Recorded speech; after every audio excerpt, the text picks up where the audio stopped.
J'avais plein de choses à faire à Orléans. Je sors de l'entreprise Footways, où j'ai pu féliciter en quelque sorte une entreprise qui a déjà 12 salariés, envisage d'en embaucher 12 de mieux en 2012, donc ça fait quand même plus 100%. On voudrait que toutes les entreprises aient la même belle croissance en ce moment, et en plus sur des sujets de grande actualité pour nous, le transfert des pollutions en eau, et pour l'Europe et le monde, donc des solutions exportables. Mais l'objet principal de mon déplacement à Orléans, c'était de lancer notre plan sur la prévention de l'endommagement des réseaux. On a 4 millions de kilomètres de réseaux en France, tout compris. Bien sûr, il y a des réseaux de nature différente, donc parmi eux, il y a des réseaux qui, potentiellement, on peut craindre un accident dangereux.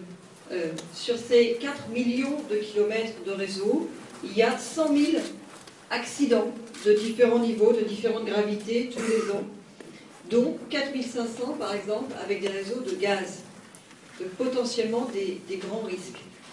On en a malheureusement vécu des illustrations dramatiques à la fin de l'année 2007 et au début de l'année 2008. Et c'est à ce moment-là qu'a été lancée une réflexion qui a trouvé une concrétisation dans le Grenelle de l'environnement autour du recensement des réseaux, d'abord, et de la mise à disposition de cette information au plus grand nombre, accompagnée d'un certain nombre de règles de bon sens, de règles de bonne gestion pour éviter les accidents avec les réseaux.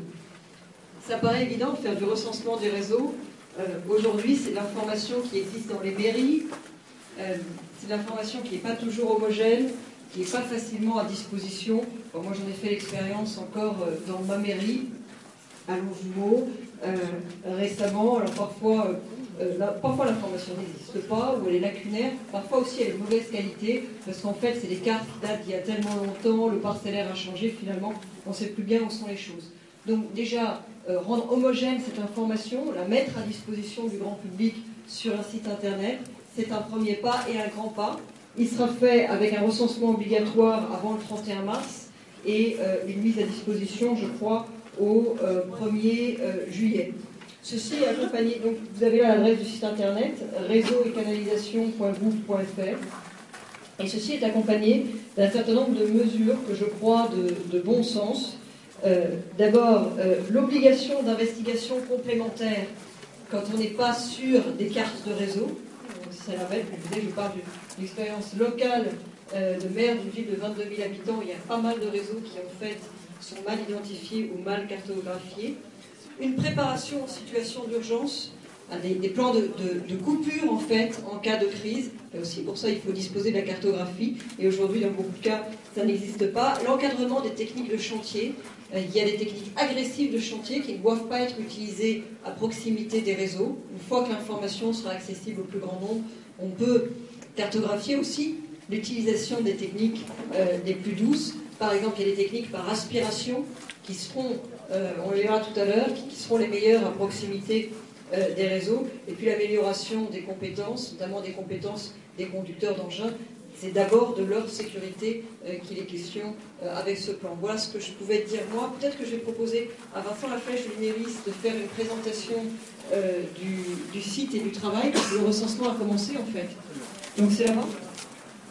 Ça va passer sur l'écran. Alors entrez-nous. Les commentaires.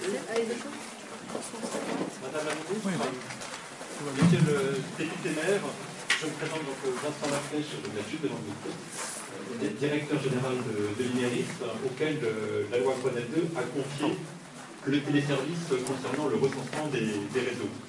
Alors, la démonstration est sur les écrans, et le service est ouvert depuis le 1er septembre de cette année pour les exploitants de réseaux. La démonstration en quelques minutes qu'on va vous faire correspond à l'activité pour les responsables de projet, ceux qui doivent réaliser des travaux. Alors, on va illustrer comment ça se passe. Alors, ceux qui vont réaliser des travaux auront accès au service à partir du 1er avril 2012, mais l'accès au site sera obligatoire à partir du 1er juillet de l'année prochaine. On attend quand même 5 à 10 millions de connexions sur ce site chaque année. C'est donc un nombre considérable de travaux chaque année qui devront pouvoir être gérés.